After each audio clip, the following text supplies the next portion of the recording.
দিল্লির মুখ্যমন্ত্রী অতীশীকে ভুয়ো মামলায় গ্রেফতার করা হতে পারে এমনই বিস্ফোরক দাবি করলেন প্রাক্তন মুখ্যমন্ত্রী তথা আম আদমি পার্টির সুপ্রিমো অরবিন্দ কেজরিওয়াল।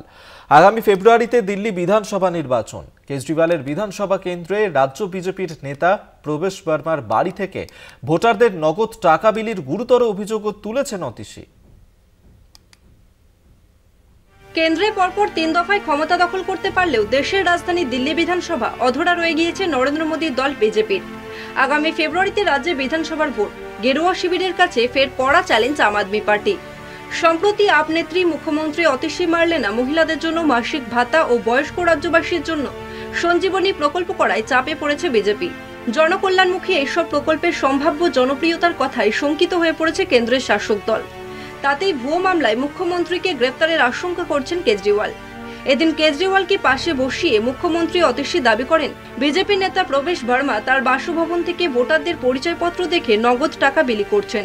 নিজের দাবির সমর্থনে ছবি দেখিয়ে অবিলম্বে কেন্দ্রীয় এজেন্সিকে প্রবেশ বর্মার উইন্ডসর প্লেসেস বাসভবনে তল্লাশি করার আর্জি জানান মুখ্যমন্ত্রী।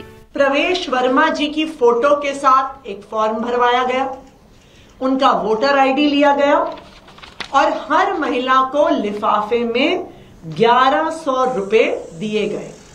मैं ईडी को, सीबीआई को, दिल्ली पुलिस को ये बताना चाहती हूं कि अभी 20 विंजर प्लेस पर करोड़ों रुपए कैश प्रवेश वर्मा जी के घर पर पड़ा हुआ है। একদিকে ভুয়ো মামলায় গ্রেপ্তারের চক্রান্ত, অন্যদিকে কেজরির নির্বাচনী কেন্দ্রের ভোটারদের টাকা বিলি। এই জোড়া অভিযোগে সরগরম দিল্লির ঘরোয়া রাজনীতি। মুখ্যমন্ত্রীর এই দাবির প্রেক্ষিতে ইডি, সিবিআই বা নির্বাচন কমিশন কি পদক্ষেপ করে সেটাই এখন দেখার। কলকাতা টিভি।